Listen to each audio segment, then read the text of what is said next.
Good morning. Another beautiful sunrise in Oklahoma.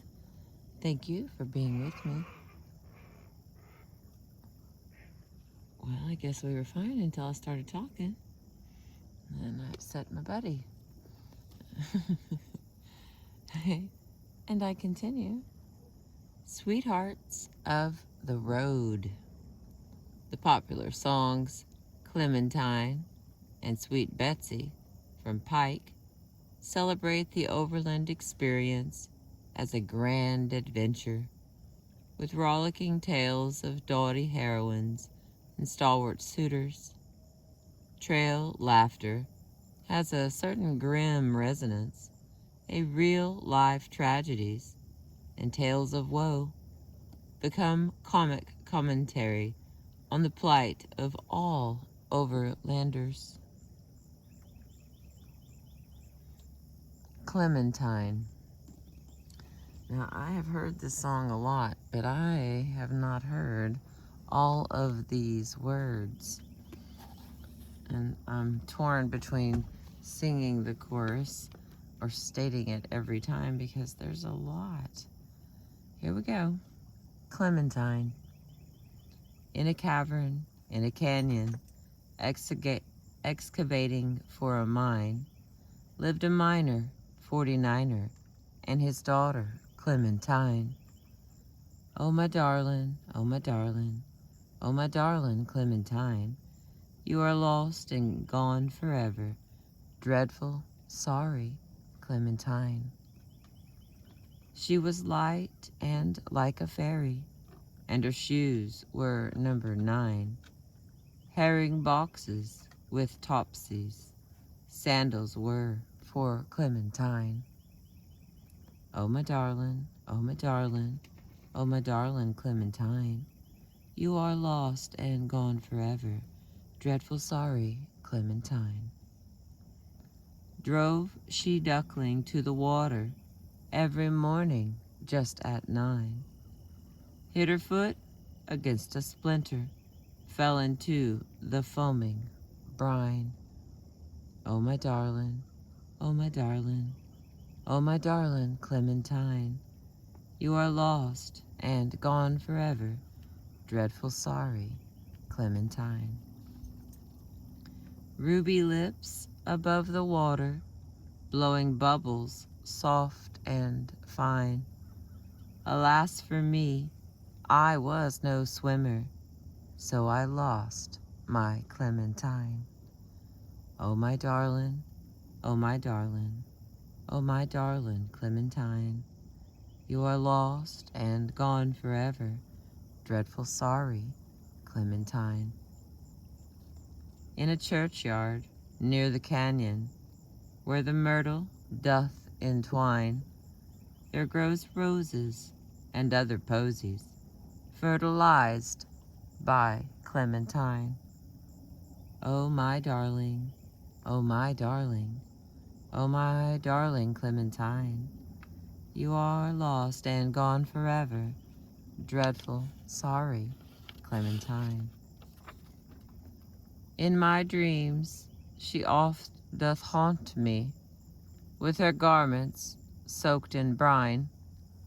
Though in life I used to hug her, now she's dead I draw the line. Oh, my darling, oh, my darling, oh, my darling Clementine, you are lost and gone forever. Dreadful sorry, Clementine. Then the miner, 49er, soon began to peak and pine, thought he ought join his daughter. Now he is with his Clementine. Oh, my darling, oh, my darling, oh, my darling Clementine, you are lost and gone forever. Dreadful sorry, Clementine.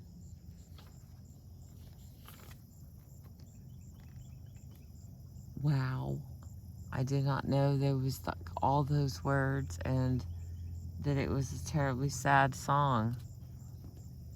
You're welcome to my experience. These are eagles flying around. So these birds that you're seeing, okay, that one's not. The other ones were. Hi, baby. All right, now here's this one. Fortunately, I don't think I know it. It says, the title is Sweet Betsy from Pike. Oh, don't you remember Sweet Betsy from Pike, who crossed the big mountains with her lover, Ike, with 2 yoke of oxen, a big yellow dog, a tall Shanghai rooster, and 1 spotted hog.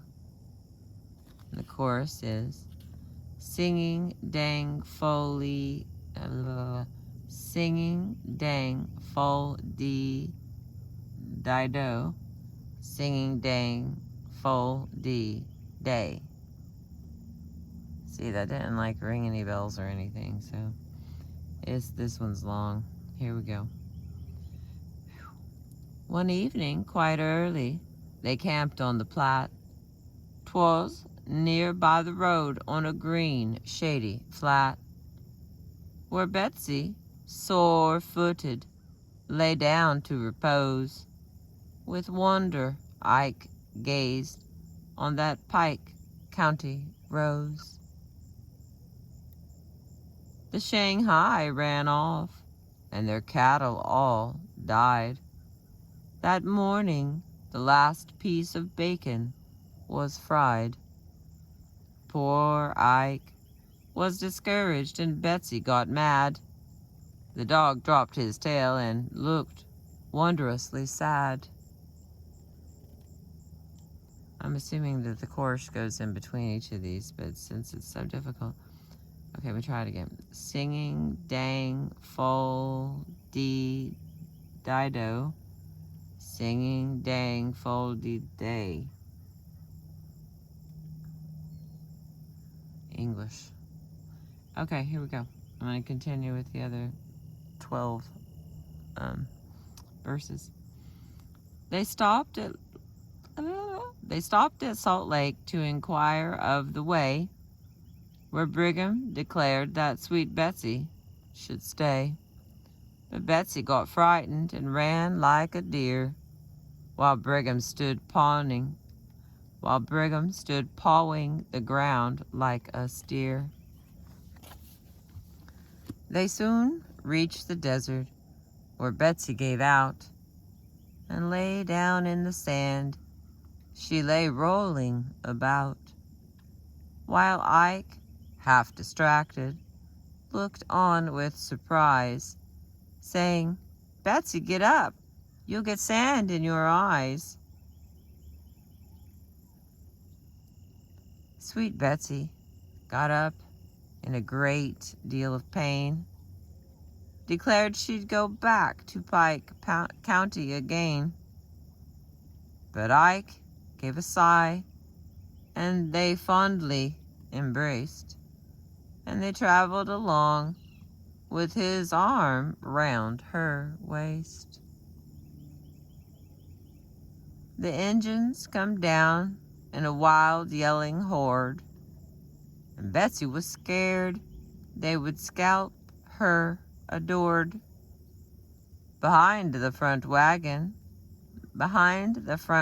wheel, Betsy did crawl, and there fought the engines with musket and ball.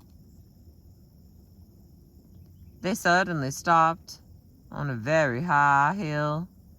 With wonder looked down upon old Placerville. Ike sighed when he said, and he cast his eyes down, "Sweet Betsy, my darling, we've got to hang town." Long Ike and Sweet Betsy attended a dance. Ike wore a pair of his Pike County pants. Sweet Betsy was dressed up in ribbons and rings.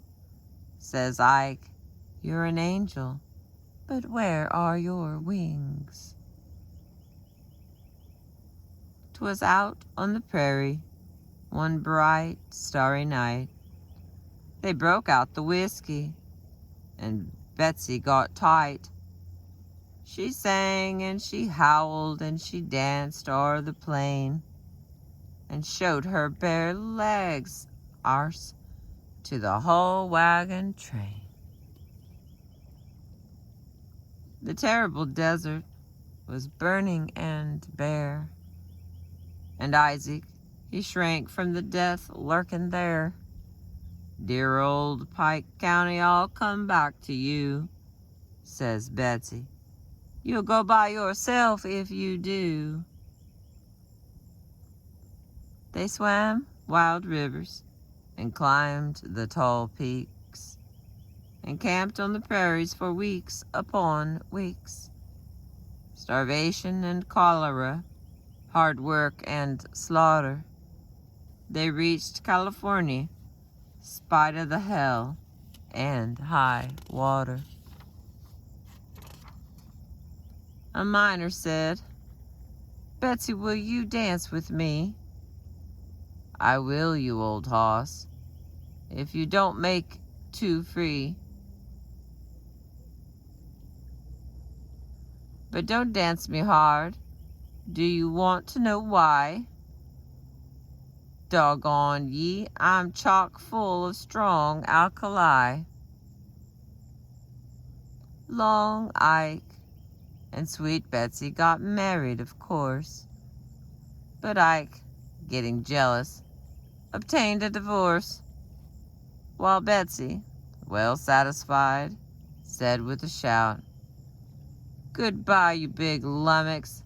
I'm glad you backed out.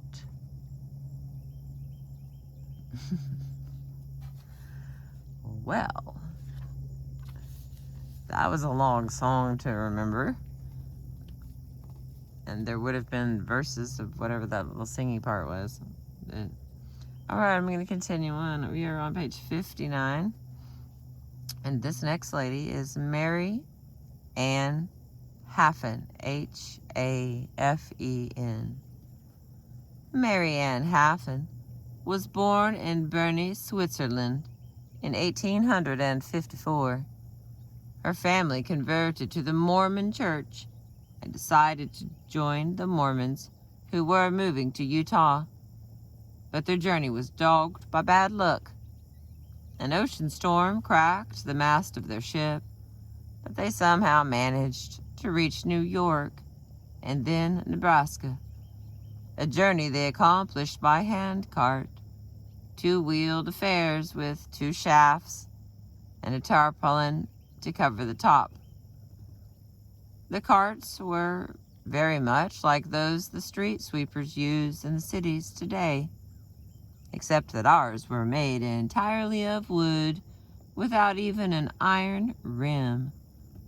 Between 1856 and 1860, 10 different handcart companies made up of almost 3,000 people pushed or pulled over 600 handcarts to Salt Lake City.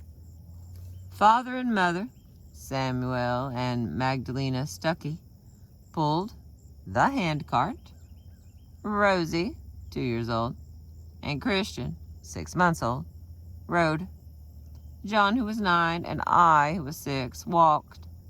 Sometimes when it was downhill, they let me ride, too. The family took up a section of land in southern Utah, and through the first years of settlement, they lived in a wigwam, a thatched hut, a dugout, and an adobe. Mary Ann married at 19, but after her husband died on their honeymoon, she agreed to a polygamous marriage with John Haffen, and together they raised 7 children. All of her work, Mary Ann was perhaps most proud of the fact that by raising before dawn to pick and dry peaches, she bought herself a sewing machine for $42. Haffen's story is filled with harsh detail and with the pride of survival. All right, the first one here is from her Recollections of a Handcart Pioneer, of 1860. It looks like it was written in 1938 or published or something like that. All right. A hand cart pioneer. Our company was the 10th and last to cross the plains in hand carts. It contained 126 persons, with 22 hand carts and 3 provision wagons drawn by oxen. We set out on July 6th of 1860 for our 1,000-mile trip. There were 6 to our cart. Father and mother pulled it. Rosie, 2 years old, and Christian, 6 months old, rode. John, 9, and I, 6, walked. Sometimes when it was downhill, they let me ride too. The first night out, the mosquitoes gave us a hearty welcome. Father had bought a cow to take along so we could have milk on the way. At first, he tied her to the back of the cart, but she would sometimes hang back, so he thought he would make a harness and have her pull the cart while he led her. By this time, Mother's feet were so swollen that she could not wear shoes, but had to wrap her feet with cloth. Father thought that by having the cow pull the cart, Mother might ride. This worked well for some time. One day, a group of Indians came riding up on horses. Their jingling trinkets, dragging poles, and strange appearance frightened the cow and sent her chasing off with the cart and children. We were afraid that the children might be killed, but the cow fell into a deep gully and the cart turned upside down. Although the children were under the trunk and bedding, they were unhurt. But after that, Father did not hitch the cow to the cart again. He let 3 Danish boys take her to hitch her to their cart. Then the Danish boys, each in turn, would help Father pull our cart. Of course, we had many other difficulties. One was that it was hard for the carts to keep up with the 3 provisional wagons drawn by ox teams. Often the men pulling the carts would try to take shortcuts through the brush and sand in order to keep up. After about 3 weeks, my mother's feet became better, so she could wear her shoes again. She would get so discouraged and downhearted, but Father never lost courage. He would always cheer her up by telling her that we were going to Zion, that the Lord would take care of us, and that better times were coming. Even when it rained, the company did not stop traveling. A cover on the handcart shielded the 2 younger children. The rest of us found it more comfortable moving than standing still in the drizzle. In fording streams, the men often carried the children and weaker women across on their backs. The company stopped over on Sundays for rest, and meetings were held for spiritual comfort and guidance. At night, when the handcarts were drawn up in a circle and the fires were lighted, the camp looked quite happy. Singing, music, and speeches by the leaders cheered everyone. I remember that we stopped one night at an old Indian campground. There were many bright-colored beads in the ant hills. At times we met or were passed by the overland stagecoach with its passengers and mail bags and drawn by 4 fine horses. When the Pony Express dashed past, it seemed almost like the wind racing over the prairie. Our provisions began to get low. One day a herd of buffalo ran past, and the men of our company shot 2 of them. Such a feast as we had when they were dressed. Each family was given a piece of meat to take along. My brother John, who pushed at the back of our cart, used to tell how hungry he was all the time, and how tired he got from pushing. He felt that if he could just sit down for a few minutes, he would feel so much better. But instead, Father would ask if he couldn't push a little harder. Mother was nursing the baby and could not help much, especially when the food ran short and she grew so weak. When rations were reduced, Father gave Mother a part of his share of the food, so he was not so strong either. When we got that chunk of buffalo meat, Father put it in the hand cart. My brother John remembered that it was the forepart of the week, and that Father said we would save it for Sunday dinner. John said, "I was so very hungry, and the meat smelled so good to me while pushing at the handcart that I could not resist. I had a little pocket knife, and with it I cut off a piece or two each half day. Although I expected a severe whipping, and Father found it out, I cut off little pieces each day. I would chew them so long that they got white and perfectly tasteless. When Father came to get the meat, he asked me if I had been cutting off some of it. I said yes. I was so hungry I could not let it alone. Instead of giving me a scolding or a whipping, Father turned away and wiped tears from his eyes. Even when we were on short rations, if we met a band of Indians, the captain of our company would give them some of the provisions, so the Indians would let us go by in safety. Food finally became so low that word was sent to Salt Lake City, and in about 2 weeks fresh supplies arrived. At last, when we reached the top of Immigration Canyon, overlooking Salt Lake, on that September day, 1860, the whole company stopped to look down through the valley. Some yelled and tossed their hats in the air. A shout of joy arose at the thought that our long trip was over, that we had at last reached Zion, the place of rest. We all gave thanks to God for helping us safely over the plains and mountains to our destination. All right, here's a different paragraph. We stayed here all that winter, and though we were poor, we did not suffer for food and shelter. While we lived here, my brother and I used to go fishing. One Sunday, the bank on which John was standing caved off, and he fell in. The river was deep, and he could not swim.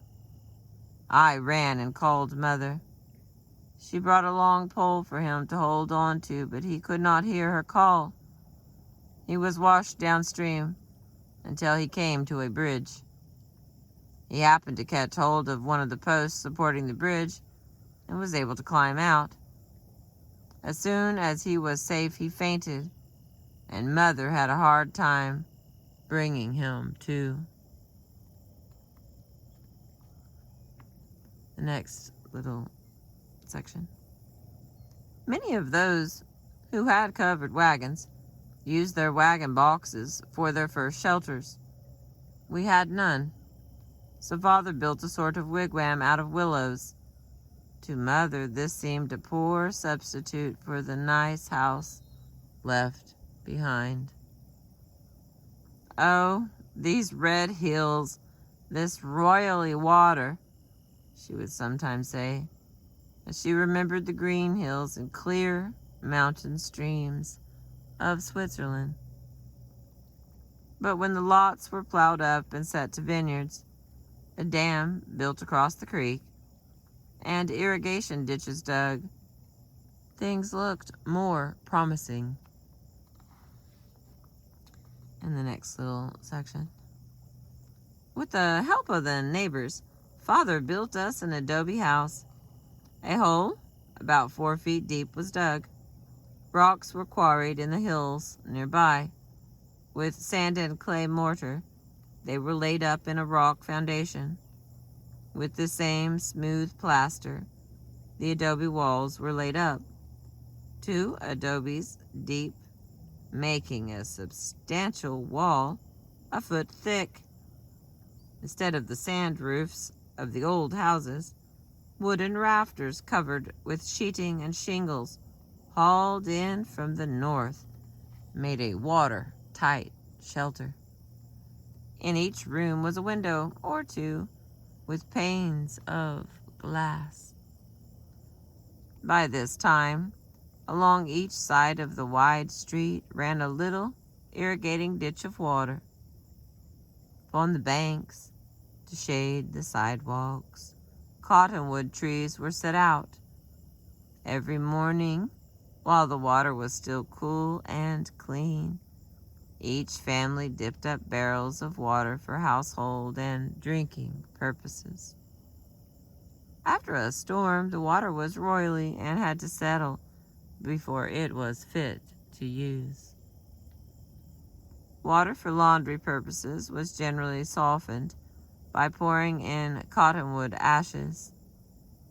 Soft rainwater we generally used to wash our hair and our nicest clothes. But of course, we couldn't get rainwater always. A favorite substitute for soap was the root of the oose, O-O-S-E, or yucca, sometimes called soap root. This root looked about like a sugar beet. Cut up and left in water, it soon made a fluffy suds. Colored clothes came out fresh and bright because the cleanser did not harm the dyes. White clothes, however, were turned slightly yellow by it, and therefore were not generally washed with ouse. I remember how soft, fluffy, and sweet-smelling my hair always felt after a shampoo with ouse suds. For mopping the wooden floors, the ouse root served not only as soap, but as a scrubbing brush as well. And how white and beautiful those floors would look.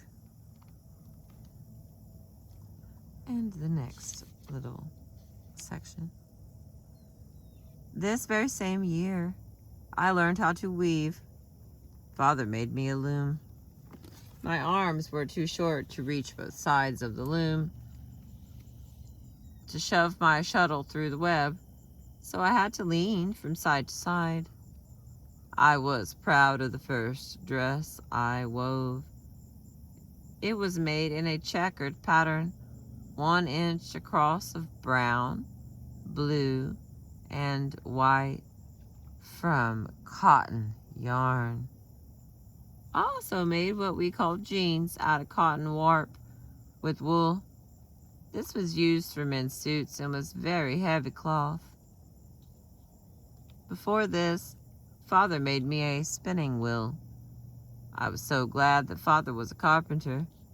He could make us so many nice things that others did not have.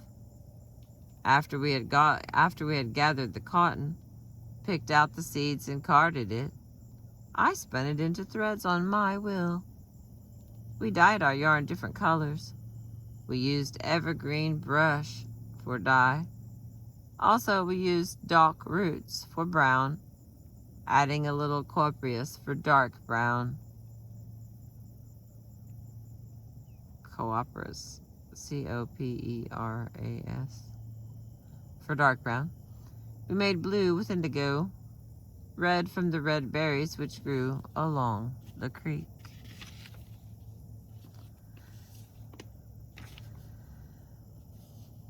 When I was a girl, I helped Father harvest a lot of grain. We cut it with a sickle and bound it by hand. In addition to our own grain, we cut for others on shares, receiving 4 bushels to the acre. Father, John, Rosie, and I would cut an acre in a day by working early and late. My, how our backs would ache and how the sweat would roll off us. One year, I remember I helped Father sickle 9 acres. That was the last year before I was married. When I was 14, Mother had a baby girl. It was the first baby in our family for so long that we all loved her. But when she was a year and a half old, she died with black canker. 2 years later, a fine baby brother was born, but he also died with chills and fever. We did not know much about medicine because in the old country, we had always relied upon a doctor. Gradually, we learned home remedies after much sad experience. And that is the end of Mary Ann Haffen. Her writings are recollections of a handcart pioneer of 1860, a woman's life on the Mormon frontier, from the University of Nebraska Press, 1938 and 1983. Leroy Reuben Haffen and Ann W. Haffen.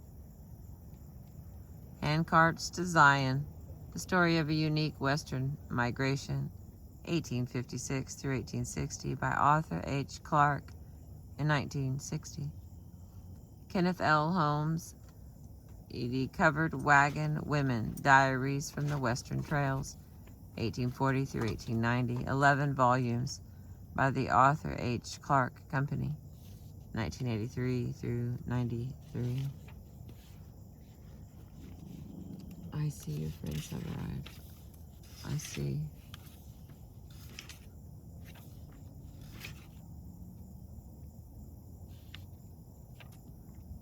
Oh, the next lady is about a woman's trip to the Klondike. It's just whether or not I can get through that this morning. Here's the book that we've been reading. My friends are here for their dog. And my dog that will be barking. Enjoy. So I'm going to end it here, and I will bring us back on page 65. Thank you for being with me.